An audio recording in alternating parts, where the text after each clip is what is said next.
Now, Central Oregon's local alert weather with Katie Suniga. I hope you're ready for a nice, warm, sunny week because that is what we have ahead.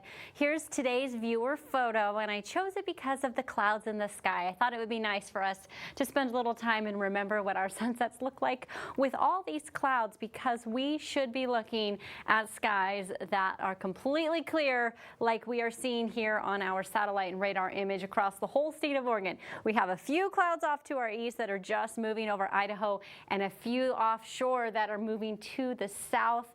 We're seeing those same winds here in Oregon as well, Central Oregon specifically. Our winds are moving down from the north, heading everything to the south and staying clear. We're having 10-mile-per-hour winds for the most part in the region. We could see up to 15 tonight as we go into the evening and then again tomorrow. But as this system, we have high pressure offshore, as it moves closer to the Pacific Northwest, which it's doing very slowly, we'll begin to see our winds shift to coming out of the southwest. For the temperatures today, we were warmer than yesterday, but still just a little bit below average. We saw the 80s and the high 70s through most of the state, did make it into the low 90s in Medford and stayed at those low to about mid to upper 60s along the coast. Then tomorrow we begin to warm up. You see these 80-degree temperatures all the way across the region, back to average for us here in Central Oregon, mid 80s through the valley and then mid 60s to low 70s along the coast, potentially getting to 95 in Medford. Not quite getting back up to those 100-degree temperatures like we saw not too long ago. Here's where we're sitting right now, still on the warmer side here in Central Oregon,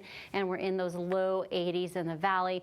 Medford dropped out of the 90s back into the high 80s there as well. Here's where we are in Central Oregon. We stayed in those 80s in Redmond and Madras, but we've dropped below that in the Lapine area. We do stay warm tonight, just a couple degrees above average. We're going to see mostly clear skies, if not completely clear skies, with temperatures in the low 40s in Sun River and Lapine to the low 50s in Warm Springs. Then tomorrow we warm up. We're back to average, right about average, maybe just a degree or so warmer with mostly clear skies. We have this high pressure I was mentioning, and you see it just shifts ever so slightly towards the Pacific Northwest, and we stay within that high pressure region with the low pressure up to our northeast.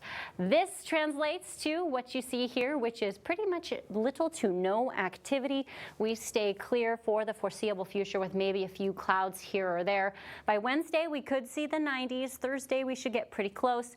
We get back to average Friday and Saturday, but we warm up again on Sunday and could be back into those low 90s by Monday.